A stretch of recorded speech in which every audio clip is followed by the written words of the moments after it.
Deuteronomy chapter 23.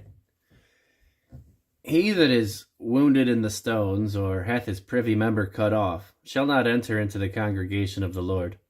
A bastard shall not enter into the congregation of the Lord. Even to his 10th generation shall he not enter into the congregation of the Lord. An Ammonite or Moabite shall not enter into the congregation of the Lord. Even to their 10th generation shall they not enter into the congregation of the Lord forever. Because they met you not with bread and with water in the way, when ye came forth out of Egypt, and because they hired against thee Balaam the son of Beor of Pethor of Mesopotamia to curse thee. Nevertheless, the Lord thy God would not hearken unto Balaam, but the Lord thy God turned the curse into a blessing unto thee, because the Lord thy God loved thee. Thou shalt not seek their peace nor their prosperity all thy days forever. Thou shalt not abhor an Edomite, for he is thy brother.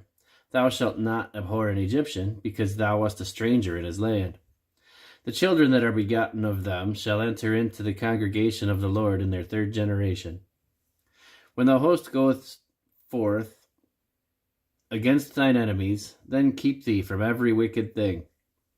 If there be among you any man that is not clean by reason of uncleanness that chanceth him by night, then shall he go abroad out of the camp. He shall not come within the camp.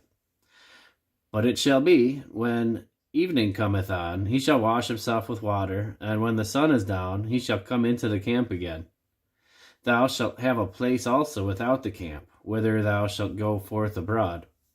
And thou shalt have a paddle upon thy weapon, and it shall be, when thou wilt ease thyself abroad, thou shalt dig therewith, and shalt turn back, and cover that which cometh from thee. For the Lord thy God walketh in the midst of thy camp, to deliver thee, and to give up thine enemies before thee.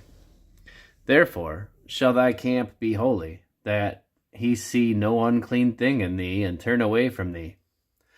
Thou shalt not deliver unto his master the servant which is escaped from his master unto thee. He shall dwell with thee, even among you in that place which he shall choose in one of thy gates, where it liketh him best. Thou shalt not oppress him. There shall be no whore of the daughters of Israel, nor a sodomite of the sons of Israel. Thou shalt not bring the hire of a whore or the price of a dog into the house of the Lord thy God for any vow, for even both of these are abomination unto the Lord thy God. Thou shalt not lend upon usury to thy brother, usury of money, usury of victuals, usury of anything that is lent upon usury. Unto a stranger thou mayest lend upon usury, but unto thy brother thou shalt not lend upon usury, that the Lord thy God may bless thee. That the Lord thy God may bless thee in all that thou settest thine hand to in the land whither thou goest to possess it. When thou shalt vow a vow unto the Lord thy God, thou shalt not slack to pay it, for the Lord thy God will surely require it of thee, and it would be sin in thee.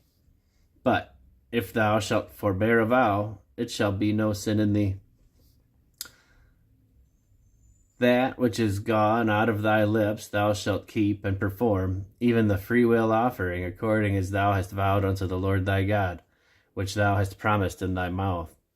When thou comest into thy neighbor's vineyard, then thou mayest eat the grapes thy fill, at thine own pleasure, but thou shalt not put any in thy vessel. When thou comest into the standing corn of thy neighbor, thou mayest pluck the ears with thine hand, but thou shalt not move a sickle unto thy neighbor's standing corn.